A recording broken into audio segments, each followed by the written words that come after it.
I admit that I'm guilty of allowing guilt to damage my sense of self-worth, and it actually morphed into an emotional minefield for me. That's how I would put it, because it really did impact every area of my life. Yeah. Welcome to the Blended Family Coaching Show, where you'll discover how to move your stepfamily from just surviving to truly thriving. Grab your headphones and listen in as we share practical, real-life strategies for building healthy bonds, Understanding the kids' perspective, romance and partnership, parenting with great teamwork. and yes, even co-parenting with a difficult ex. We're Mike and Kim Anderson, and we believe with the right tools, every step couple can overcome the common challenges of stepfamily life. Join us for authentic and sometimes comical conversations to discover how you can lead your family with confidence and create the future you really want. Well, hey everyone, welcome to episode 99. It's hard to believe that we're coming up on our 100th episode. It is. It's a really fun milestone, isn't it, honey? Yes, definitely. Yeah. You're going to want to be sure to tune in next week because we've got something fun and special planned. But between now and then, would you consider rating the show on whatever platform you happen to listen on that allows for ratings and reviews? And maybe even take a minute to leave us a review as well. We'd love to hear about how this show is impacting you. Recently, we heard from Andy in a review over on Apple Podcasts, who shared some kind words. And then he also shared that he and his wife are more patient with each other, more intentional, and more united as a couple. Wow, that's awesome. Thank you for sharing that, Andy. It's really a privilege that we've been able to serve you. Yep. And you know what a great description of what most of us want. I mean, more patience, more intentionality, and more unity.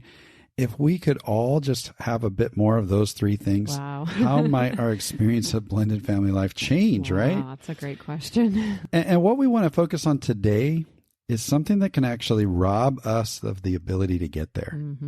When we haven't addressed the things we're going to talk about today with a little bit of grace and intentionality, we can end up with unhealthy stories in our heads. We can have barriers in our relationship and really stay stuck, usually leaving us feeling isolated and alone, even though we're around each other all the time. These enemies to our unity are guilt and regret. And for many of us in blended family life, they can steal away our joy. But we don't have to just sit back and take it. We can do something about it. And we're going to talk about that in a little bit. Absolutely. And the truth is that guilt is a strong emotion. Yeah, for sure. I can't emphasize that enough. It can actually hijack our emotions. It can crush our confidence. And it can impact so many aspects of family life, especially within blended family dynamics. Yeah, for sure. And sometimes guilt feels like we're in this deep, dark pit. We just get sucked into it. And when we go there, our guilt can actually be paralyzing. Yeah. And too much time in the pit will gradually drain the life out of us and keep us from truly embracing our current reality and enjoying what we do have. You seem like you're speaking about this with authority. Absolutely. I only know these things because I've been there. Yeah. I admit that I'm guilty of allowing guilt to damage my sense of self-worth, and it actually morphed into an emotional minefield for me. That's how I would put it, because it really did impact every area of my life. Yeah. And it really isn't all that surprising when I honestly look at all the triggers I was up against on a daily basis. Yeah. Yeah. What are some of those triggers? Well, like when my ex-husband would kind of rehash all these old offenses from the past, or he was overly critical of everything I did, blaming me for all the problems, or when I would compare my situation to my friends and family members. That's a tough one. Sometimes I would experience feeling inadequate or wonder what was wrong with me, that I'd feel so bad about everything that was happening, right? And everyone else seemed to just be having a great time. Yeah. Sometimes I'd experience guilt when my daughter was expressing painful emotions, or when she was struggling with loss due to the divorce. Or sometimes she'd complain about having to move between two homes, especially in her teen years. And that was a big deal for her. And I would feel guilty. And of course, we struggled as a couple, honey. Yeah, I didn't always help with this, did I? Yeah. Or when we struggled as a family with all of these blended family dynamics, I'd feel guilty around these things that I just couldn't seem to get right. And then I would blame myself a lot of times for the stress that we experienced as a family. I really thought I should be able to figure this all out and get it together when really I was falling apart, right? I couldn't deal with a lot of it. Yeah. And of course, there were cultural expectations and ideas around what constitutes a person's failure or success. And, you know, being divorced is often viewed by our culture as failure. Sure. And step families are still somewhat marginalized in our culture, even though there's so many of us. But sadly, other people's opinions and judgments of our situation would tend to send me into that pit of guilt and shame. Yeah. And you know, for most of us, there is no shortage of guilt-inducing triggers out there, right? They're everywhere. Those were just to name a few. Yeah. And for me, it seemed like getting out of that guilt pit was going to be impossible. Yeah, I can see why it felt impossible. Yeah. And, you know, we've heard lots of people describe guilt, and there's a few different ways that people experience it and kind of some different definitions are out there. But most often, we hear confusion around the difference between guilt and regret. So you've just named a lot of triggers and you talked a lot about guilt, but we kind of need to explore this a little bit and try to understand that there's a few different things that could be going on here. And let's try to figure out, you know, for those of us who struggle with negative beliefs about ourselves or those painful emotions, let's try to figure out the difference between guilt and regret. Does that sound okay? Yeah, I think that's a good thing to do. So let's start with guilt. You know, guilt often occurs when we're actively involved in doing something that we know is wrong. So an example of this might be, I feel guilty that I badmouth my ex in front of the kids. I know it's not good for them to hear that kind of stuff. Right. So I know that I'm doing it. I'm actively involved in it. And I'm feeling guilty that I keep doing that. Right. So we've done something, we've said something, and then shortly afterward, we get that twinge, right? And maybe it's more of a twinge. It can be a painful stab to the conscience, right? Guilt, yeah. And so that's often what guilt really is, right? Viktor Frankl, who was a Holocaust survivor, he once said there's healthy guilt. And he says healthy guilt is a gatekeeper and a boundary maker. It helps us discover where we shouldn't go in life, what we shouldn't do. And it helps us to make amends when we do cause others pain and related hardships. Guilt helps us, that's healthy guilt, by the way, helps us find our way back toward what's right and repair the torn portions of our lives. So there's a healthy guilt. There's sometimes we feel this guilt, kind of what you're describing, that's more of a shame-based guilt. But other times there's a healthy guilt as well. Right. Can you relate to that? Yeah, I can relate to that. I remember back when I was newly single and really struggling emotionally. I was going through a lot, still dealing with the aftermath of the divorce and carrying a lot of guilt. But one of the behaviors that I started doing with my daughter was kind of relying on her to help me feel better emotionally. Yeah, so when I would struggle with feeling lonely or when my self-esteem would tank out and I'd feel bad about myself, I would turn to Annika and kind of in a needy way, needing her to make me feel okay about myself. And this was becoming a pattern. A well-meaning counselor that I was seeing at the time kind of pointed out that this is not okay for your daughter. This is not going to lead to good places. And it was actually a form of codependency. Sure.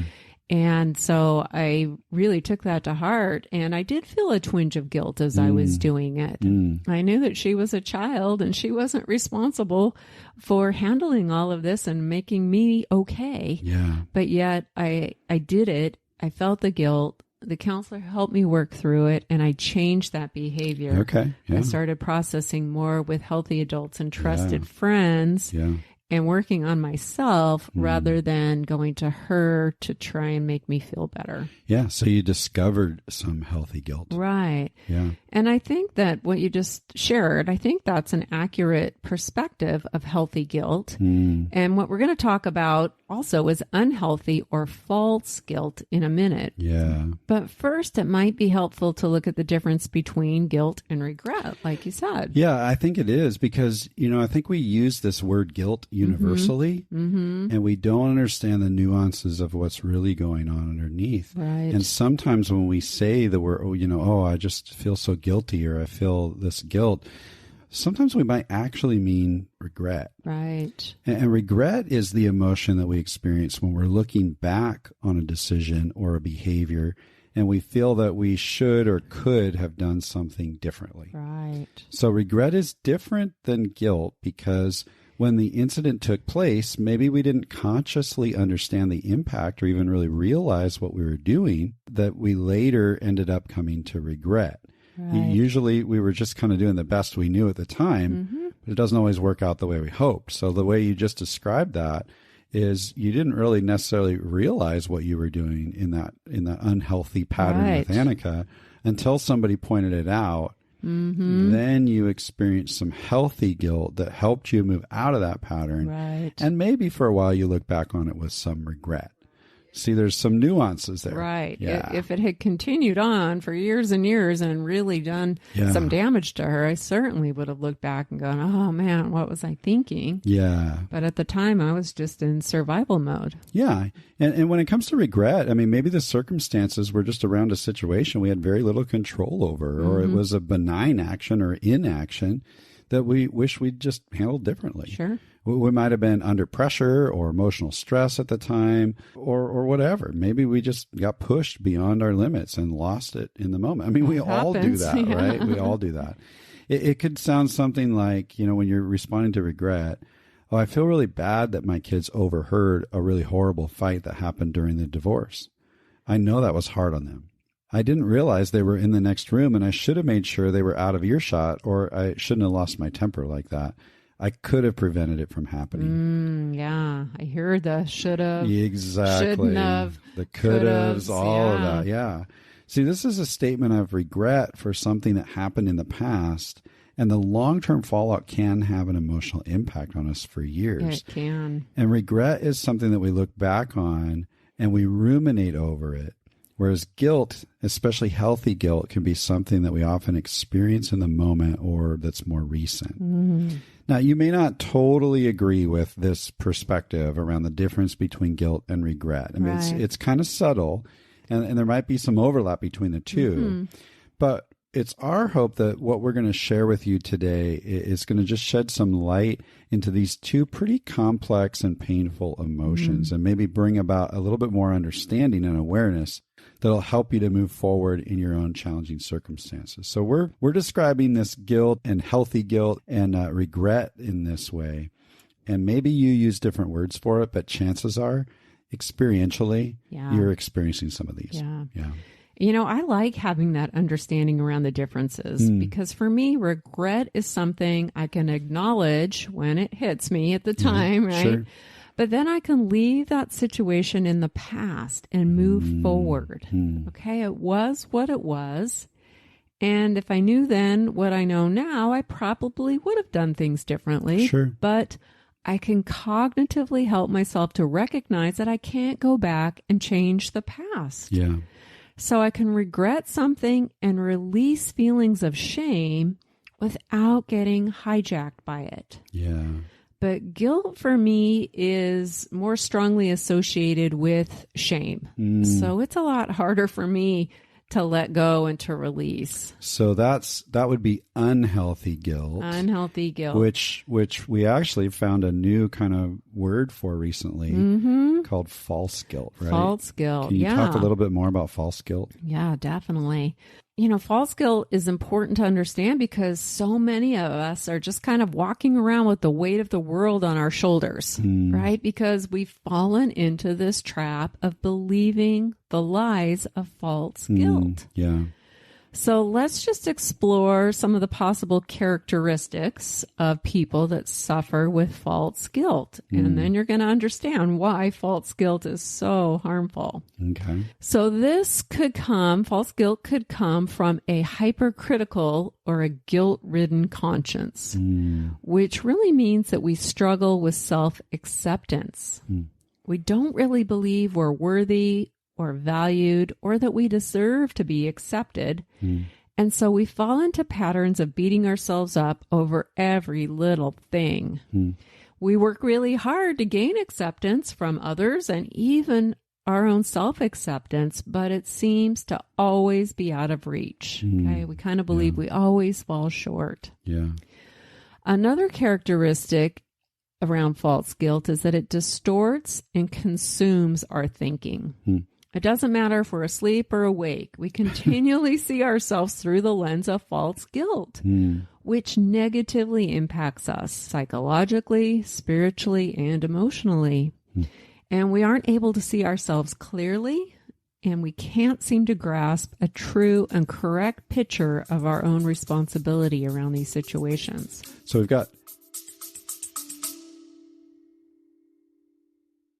we're so excited to let you know about something brand new we've created just for you. We've realized that with so many episodes available here on the show, it might feel a bit overwhelming to find the topics that matter most to you. That's why we've created a simple tool for you to receive a personalized playlist focused on your current struggle or your biggest challenge. That's right. It's called the Blended Family Breakthrough Quiz. You'll answer just a few questions, and based on your responses, we'll email you a curated custom playlist of episodes that are specific to you. This simple quiz will direct you to the most impactful episodes that pertain to you personally and keep you on track in your journey of discovery, learning, and growth.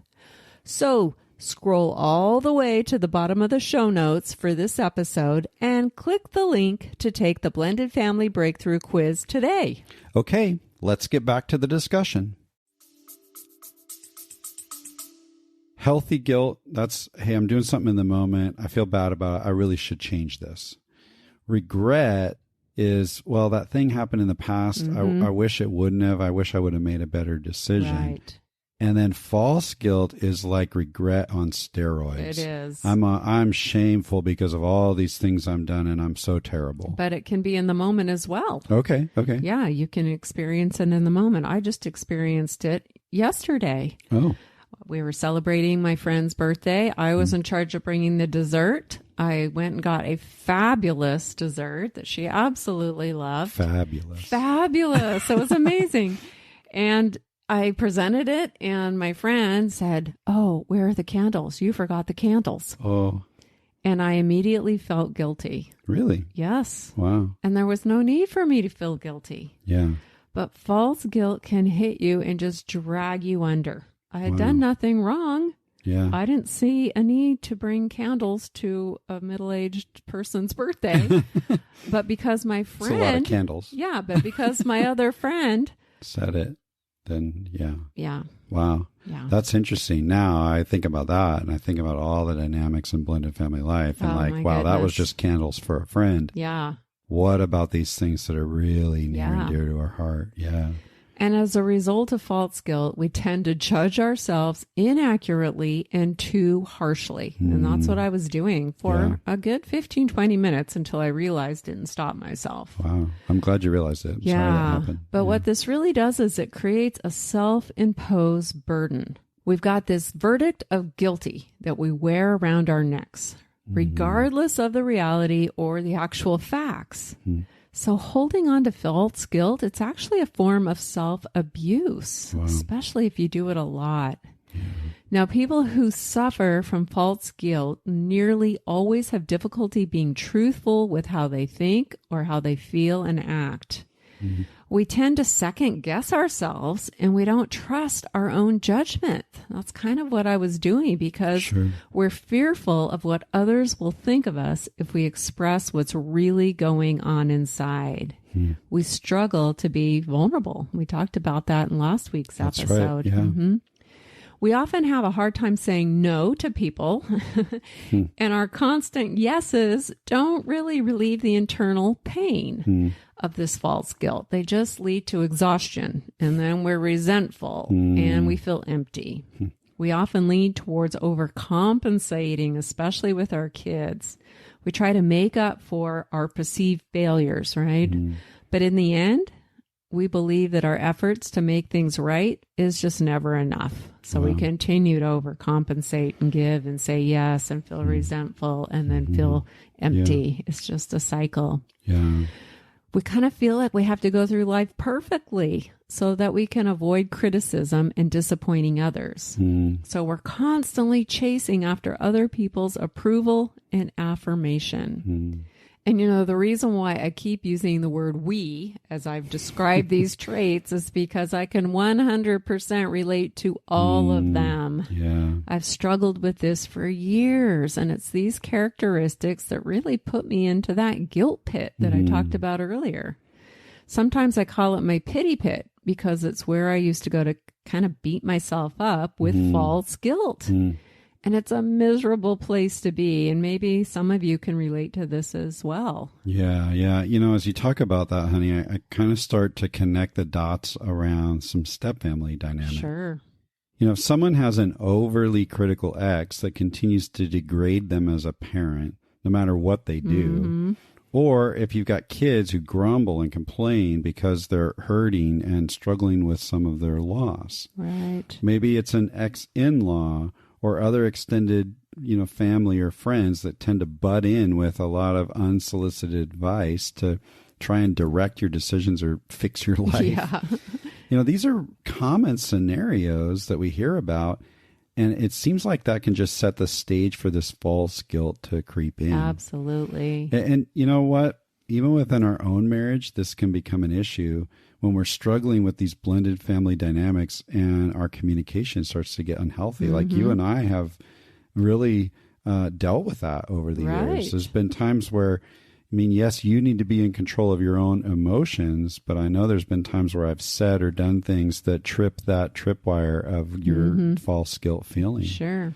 And it's easy to fall into patterns of being defensive and critical and treating each other with contempt or stonewalling, right? This can get really challenging. When we're unable to clearly communicate and work through the issues, one or both of us can start to feel like there must be something wrong with us as a couple, or individually we might go, well, maybe there's something wrong with me. Right. And we feel this deep sense of guilt even when we haven't really committed any tangible offense. Right. So we can take it on and believe that we should be able to figure this stuff out. Yeah. And then when we can't, then often we'll turn inward and we'll believe that somehow we've failed or all the problems are my fault. And it's really interesting that false guilt doesn't seem to have much to do with real remorse, but it's more about how we're reacting to other people's opinions and accusations against us, right?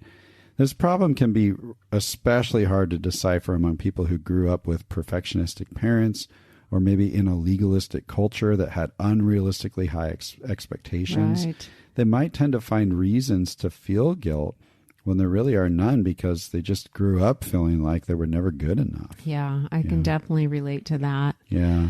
And, you know, I found this interesting article from author and speaker Paul Conklin about the origins of false guilt. And here's what he said. False guilt has nothing to do with what's true and accurate. Rather, it is usually the fear of disapproval in disguise. Wow, that's powerful. That just hits it right on the head. Then he uses an interesting analogy. If false guilt were a chariot, then fear of disapproval from others is the whip upon the back of the horses pulling it. Yuck. Yeah, I mean, I felt that yesterday. I was fearing disapproval. Sure. Now, in his article, Paul goes on to share a helpful acronym for this kind of fear, which is false evidence appearing real. The word fear. Yes, false evidence appearing real. Right. So fear often has us imagining the worst possible outcomes when in reality, the outcome is rarely as bad as the fear tells us that it's going to be. Sure. And Paul states that fear is often a liar. That's a good statement. Right. Yeah. So we feel the fear, and then it leads to unhealthy false guilt. Right. Yeah, totally. Yeah. So one of these ways that this is played out definitely in my journey as a divorced person co-parenting is when my ex would accuse me of bad parenting. Sure. Which there was plenty of that. Yeah, but a specific time that comes to mind where this fear took hold was when during our season of parental alienation, he told the court that Annika shouldn't spend school nights at our house because I was incapable of helping her with homework and her grades. I remember that, yeah. And her grades were dropping because she was spending too much time at our house. Yeah. And for a little while, I was like, wait a minute. I believed it. It was false evidence appearing real. I bought it hook, line, and sinker. I'm like, oh, he's much better at that, isn't he? But then I decided to do some homework. Yeah. And I went back and pulled up every single report card and compared them. And there was nothing there that... Yeah, her grades were fine. Her grades were fine. Even when she was doing the 50-50 schedule, they did not drop when she was with us. That's right. So sometimes we have to really get tenacious about calling it out and finding that false evidence that's appearing real and saying, no, is it real? Yeah. And do some homework. Yeah, and that's a great example of how a co-parenting relationship can often create false guilt. You know, most ex-spouses know each other pretty well, and they know how to push each other's buttons. And sometimes that can escalate into bullying. I mean, we just got to call it out, especially when the ex continues to carry on with the dysfunction of that marital relationship and there's leftover anger and resentment. Right. So we're pretending like we can still control each other even though we're living in two totally different homes. And when this becomes an ongoing pattern, a natural result can often be that false guilt. Yeah, I was being bullied. Sure. And I had a lot of false guilt. But a good question to ask ourselves around this is, why would we worry about the disapproval of a bully or an ex-spouse who very clearly already disapproves of us? Why does their opinion hold so much power? Yeah. Answering this question can help us to realize just how irrational false guilt can be. When we allow that bully to impact us and instill fear, that false evidence appearing real, and we react with feelings of guilt when we've done nothing wrong, in essence, we're allowing them to push our buttons and make us feel miserable, which is why the concept of ownership of your own life is so essential. Yes. If we give ownership of our lives to someone else, like an ex-spouse, then we inevitably end up living for their approval. Right. Now, Paul, in that article you were talking about, says for relief and healing from false guilt, we need to put our guilty feelings under the microscope of our sober minds and see if they're real or counterfeit. One of the best ways to do this is just to quiet ourselves a bit, close our eyes, deeply breathe, and just ask ourselves, am I really guilty of what I'm telling myself? Or is this just another case of false evidence appearing real? Yeah. It can be pretty simple, actually. Really trying to find the evidence that would say that it actually is real as opposed to just appearing real. Right. The key here is to increase your awareness and to stay out of the trap of false guilt. You might also want to go back and listen to episode 91, which is how to deal with a hostile ex if you're being bullied. Yep. And the focus of that episode is on ex-wives and second wives, but the principles apply to all the co-parenting relationships. Sure. Yeah. So if you feel like you're being bullied by an ex and you need some really solid strategies to help you stay focused on your own reality and the truth about you, as well as how to set some healthy limits around how much influence and power that you're going to allow that ex to have in your life, you're going to want to understand your emotional and mental boundaries. And episode 91, that's a great place to help you with that. Yeah. So we'll put a link in the show notes and make that a really easy next step if you need to go there. Yeah. And regardless of whether you might be struggling with healthy guilt, regret, or false guilt, we want to offer some ideas to help you move forward. And we hope you're able to accept that this is going to be a process and it's probably going to take some time. That was certainly the case for me. And one thing that's important to remember is that there is a conscious choice we each have around either holding on to this and staying stuck or working through it and letting it go. And you can get there. And we know that if you're living in step family dynamics, there's a very good chance that you're experiencing a certain amount of guilt and or regret. Yep. Or, it's really common. Yeah. That's right. So we'd like to share some things for you to consider the next time you feel yourself sliding into guilt or false guilt or really struggling with that painful regret. Yeah. Now, the first tip we have around this is to mindfully manage your emotions. So you want to learn to recognize and anticipate those situations where you're prone to experience these particular triggers emotionally. Yeah. And this is going to help to give you a sense of control over your emotions rather than being blindsided by them in the moment. And the goal is to move from being reactive to being proactive. Ooh, I like that. Yeah, this can be really empowering. Now, once you're able to identify your specific triggers, then you can decide how you're going to handle them in the future. Yeah. So an example is that I realized that I experienced painful emotions when my ex would cast blame or voice his negative opinions about me. So that was your trigger. That was a trigger I identified. So I decided to start responding differently to this trigger rather than feeling false guilt. I chose to confidently embrace one particular mantra that I just repeated to him whenever this would come up. And I repeated it to myself too. Every time I started to feel guilt or regret. I'd calmly say, I guess we'll have to agree to disagree about that. I remember you saying that a lot. Yeah. Yeah. And the great thing about this is that I didn't have to try to defend myself or prove him wrong. I simply let him know that I didn't agree with his point of view. Then I would politely end the conversation and refuse to internalize those misguided opinions that he had about me. I just didn't take them on. Yeah. And I love this quote from Eleanor Roosevelt. No one can make you feel inferior without your consent. So don't give your consent. That's right. Yep. Now, another area where I also became aware of my emotional triggers was around social media.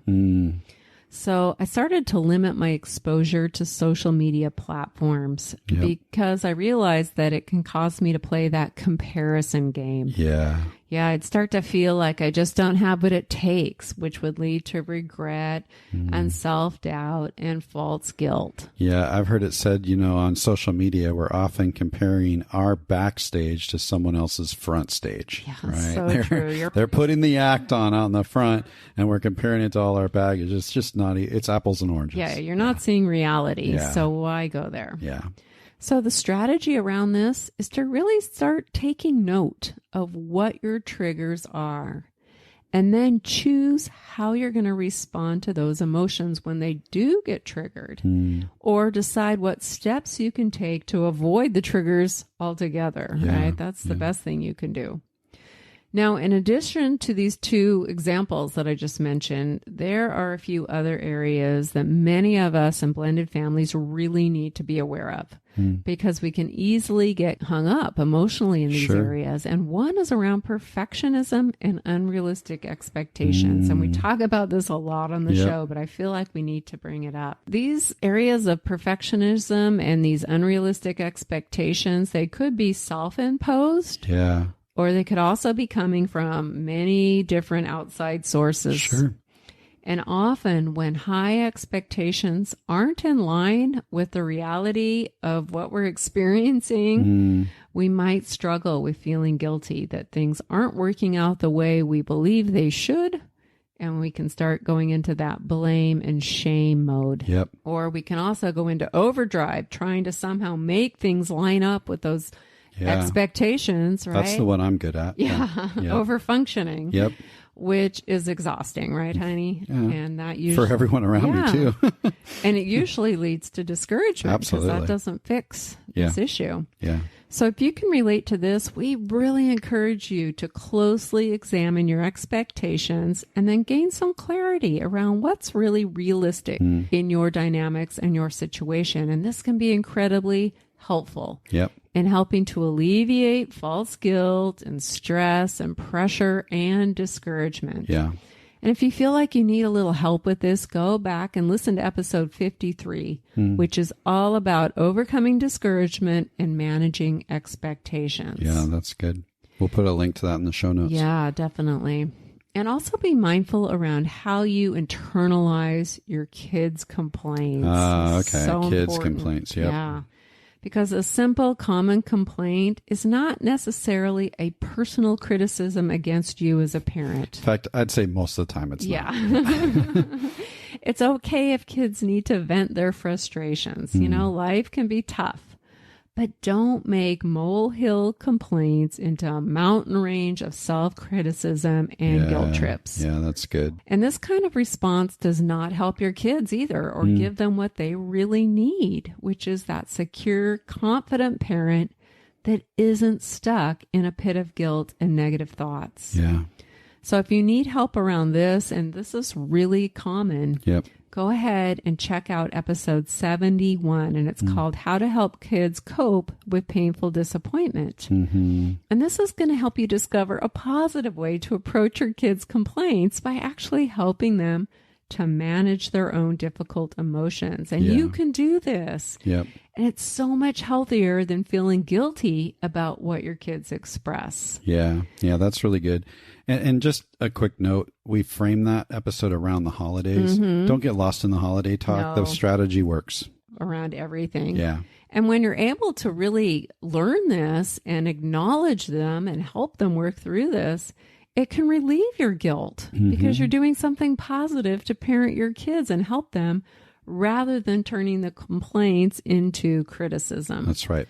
So we're going to go ahead and put links in the show notes to both of these episodes, 53 and 71, so that you can take a next step if you need to. Yeah. So being mindful, what it really means is that you bring your conscious attention to what's happening in the moment by acknowledging and responding to your own emotions instead of reacting and getting hijacked by them. And you can practice putting things into their proper perspective by noticing when you're most impacted by guilt, false guilt, and regret, and then choosing to mindfully manage your emotions in a healthy way that will keep you out of that pit. That's the goal around this first tip. Yeah, that's great. So mindfully manage your emotions. And What's the next tip, honey? yeah, next we need to take some ownership. I mentioned that word earlier. You know, if you struggle with guilt around a current issue, that's something you probably need to pay attention to. Absolutely. That's that healthy guilt. And guilt can be healthy when it helps us to realize where we're getting off track. It motivates us to make a shift toward improvement, which is a good thing, Right. even though it may not be easy. In fact, often it's not easy.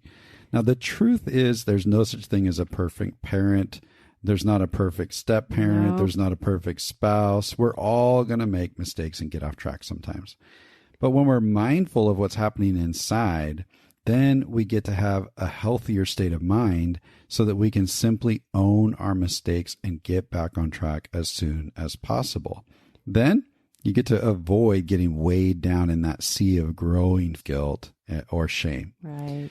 So if you've done something hurtful or there's a negative habit or behavior that's causing you to experience some ongoing healthy guilt, find the courage to face it and make a change. Right. Just own it. Yeah, you might need to reach out for some help, maybe to a trusted mentor, a coach, or a counselor to work through the issue. But it's going to be well worth the effort to be free from the guilt and in a much better place. Yeah. And, you know, I've had mentors all along the way. I mean, I've been so grateful for both of my mentors.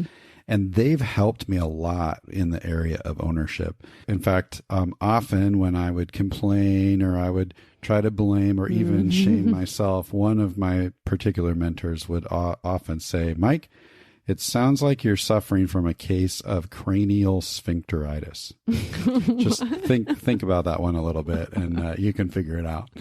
So you've got to be willing to listen to that input from others who are who really know you well and are meaning to help you. They're really wanting the best for you.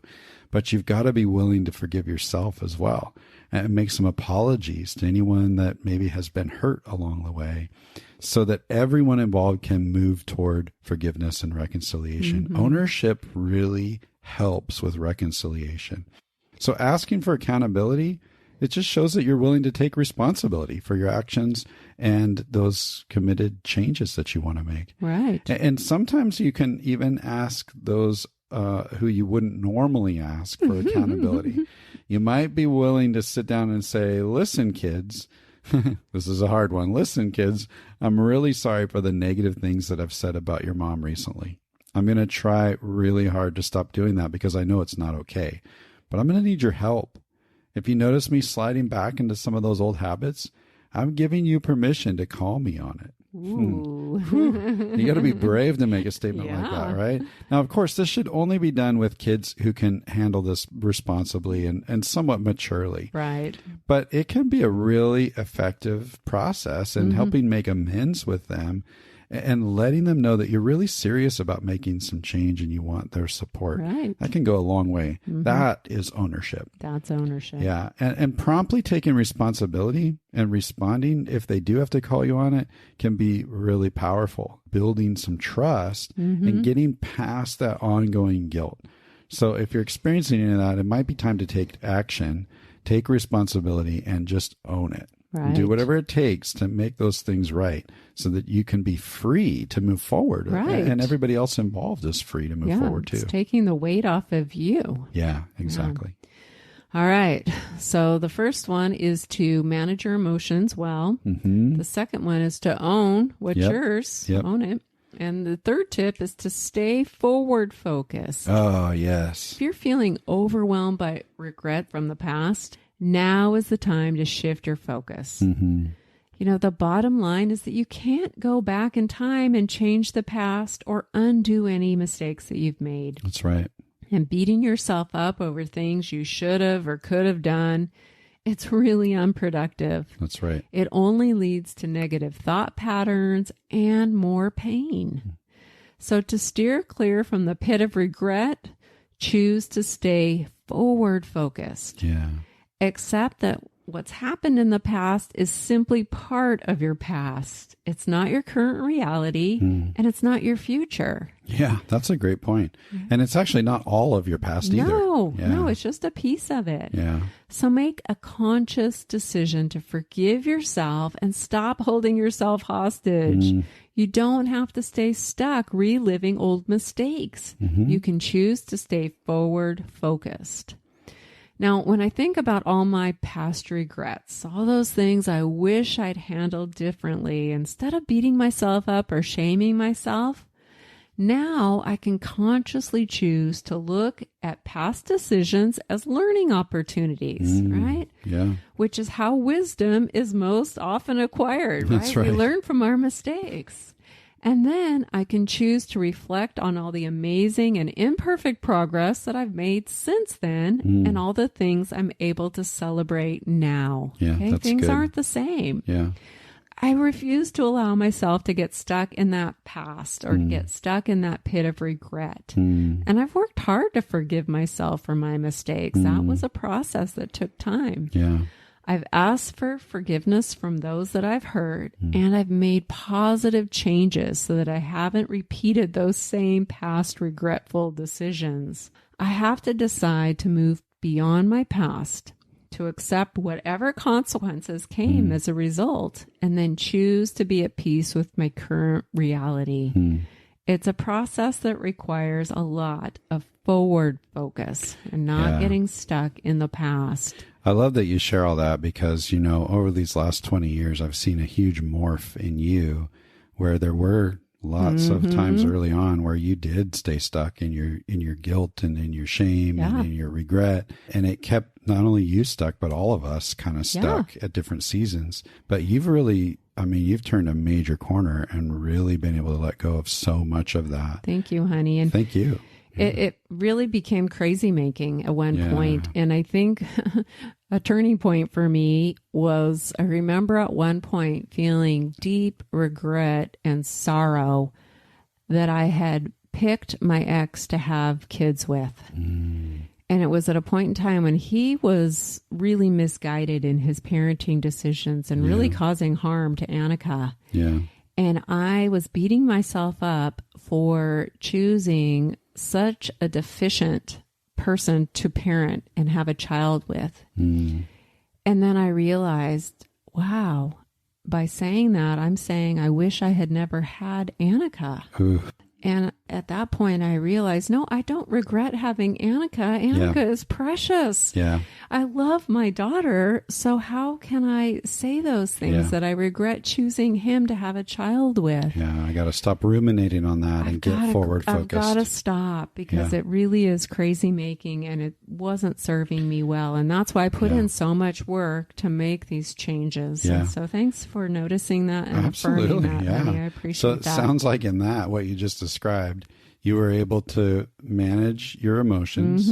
You owned your past. Right. And you chose instead to look forward. I'm going to stay forward focused and That's not get awesome. stuck. Well, you've done some great work and you've really taken action. I'm proud of you. Thank you. You know, if you're listening and you're also haunted by some regrets or failures from the past, or if there's a current issue that's causing you to experience some guilt, maybe you're feeling burdened with some of that false guilt, we just want to encourage you. You don't have to stay stuck there. No. You can take action, just like Kim's been describing. You absolutely can. Yeah, an unresolved regret and guilt can take on a destructive life of its own. It will impact the quality of your parenting, your relationships, and really your overall well-being. Right. But you don't have to stay stuck there if you've slid into that pit of guilt. You can get out of that. It may require some courage and a little hard work, but you can overcome those negative emotions and move forward and really reclaim a joy-filled life. I know I've witnessed it in You Kim. can. Yeah. It's there for the It's taking. there. Yep. You just have to get after it. Yep. Well, that's what we have for you around guilt and false guilt and regret. We hope that that's been helpful. And again, I can't believe this is episode 99. I know. So next week, we're going to be putting out our 100th episode here on the podcast. Woohoo! And we're excited about that. And we've got a unique approach, of kind of a fun, special thing planned. You don't want to miss it. You don't. We can't wait to meet you here next week. But for now, we're going to make this episode a wrap. Until next time.